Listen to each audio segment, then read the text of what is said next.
What's going down, good people? Tonight, April 28th edition of Monday Night Raw. Surprisingly enough, the final Raw in April. This month has went by so fast. Like WrestleMania has come and gone. Now we got to move forward to Backlash. But getting into tonight's show, which I actually thought tonight's show was pretty good. A lot of good matches, a lot of good segments.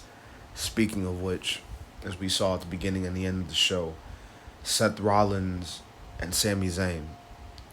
And it's crazy enough because Paul Heyman told Sami Zayn later on in the show that you could either live in the past.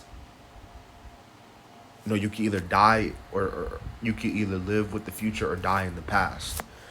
And as we saw tonight, Sami Zayn made his choice. He made his grave. Now he got to lie in it. Braun Breaker annihilated Sami Zayn tonight. Now, granted, Sami got a couple shots in, but Braun dominated Sami for a good majority of the match, really setting in of this new alliance with Braun, Rollins, and Paul. Excuse me, because Rollins wants to save the WWE. Rollins feels like he is ensuring the future for the WWE. So I'm still intrigued by it. I'm still intrigued to see where this goes. Intrigued to see if they add more members, even more members to the group. Just overall where this story goes. But Sammy, he wasn't gonna not let Rollins run him down. He wasn't gonna let Rollins run him over as we saw tonight. But also what we saw on tonight's show, Pat McAfee. Pat McAfee is gonna fight Gunther at Backlash. He wants to fight the Ring General. Pat McAfee is probably the craziest man on God's green earth because it's like you're gonna take a fight to the Ring General. He choked you out last week, and what makes you think you're gonna beat him fair and square at Backlash? So Pat McAfee is going to get his lights curved out come Backlash time. But as we also saw on tonight's show, similar to Rollins, Becky Lynch cut a promo tonight explaining her reasons. And you know what? Becky actually bring up valid points in her promo, talking about how Bailey, she never apologized. She treated her like crap the past couple years, and she never apologized, not once. So for Becky to feel like Lyra teaming up with Bailey, that struck Becky to attack Lyra as well and attack Bailey, which we all knew that.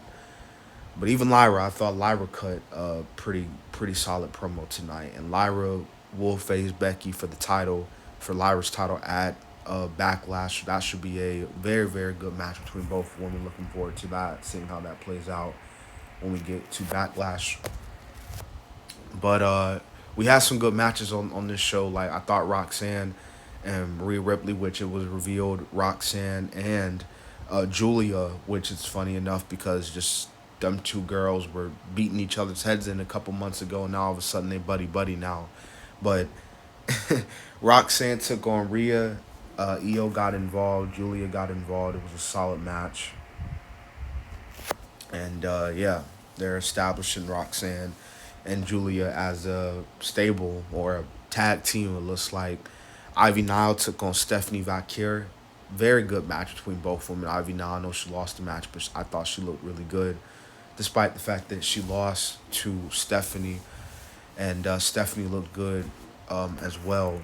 And the War Raiders taking on the returning JD McDonough, Finn Balor. Very good tag team match. But because of Penta's interference, getting back at the Judgment Day, War Raiders won. So the War Raiders are now going to face the New Day. I'm assuming at Backlash or maybe on Raw. Probably on Raw, I'm assuming, for the tag team titles. And yeah, overall, man, this was like I thought this was a pretty good episode of Monday Night Raw. And we'll definitely see what happens on SmackDown from here on out. And yeah, that pretty much wraps up the show. A lot of commotion, a lot of chaos, and there you have it. So, yeah.